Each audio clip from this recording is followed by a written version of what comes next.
Branle-bas de combat à La Louvière pour accueillir Monsieur David Lynch en personne.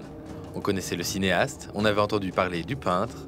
Le Centre de la Gravure nous offre en exclusivité le lithographe. C'était un peu inespéré de pouvoir faire ça ici à La Louvière, sachant que ce n'est pas que parce que c'est le nom de David Lynch, mais qu'il s'est pris de passion pour la litho, qu'il l'expérimente dans tous les sens, de manière parfois même un peu iconoclaste. Il est là dans l'atelier et ce sont ses propres mains qui deviennent les pinceaux, les crayons. Il rajoute du sable, la poussière, il souffle.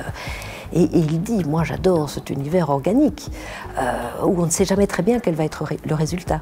Le résultat, eh bien, il est plutôt intéressant. Sombre et étrange, évidemment. On ne s'y trompe pas, c'est du Lynch pur jus. Comme il travaille uniquement dans le noir et blanc, et souvent dans une espèce d'approche de clair-obscur, on découvre par petits aspects, par petits détails, certains éléments qui sont très mis en lumière, alors que d'autres sont complètement engloutis dans une sorte d'obscurité.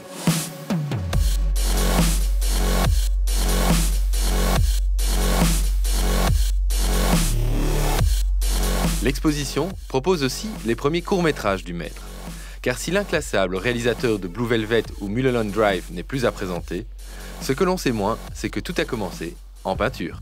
Il y a souvent cette histoire qui revient, où il a vu en fait sa peinture bouger, et il a entendu un vent, il a entendu un son, et donc il a voulu mettre du son dans sa peinture. Et c'est comme ça qu'il est arrivé donc à créer ce premier court-métrage, qui est donc une peinture animée.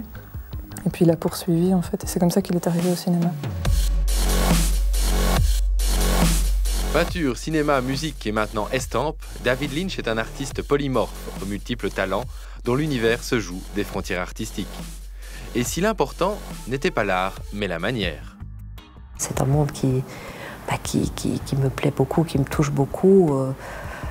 Il parle de l'humain, mais il parle des aspects cachés, intimes, sombres de tout être humain. Il va toujours derrière les apparences, derrière les belles façades, pour aller voir au tréfonds des âmes ce qui s'y cache.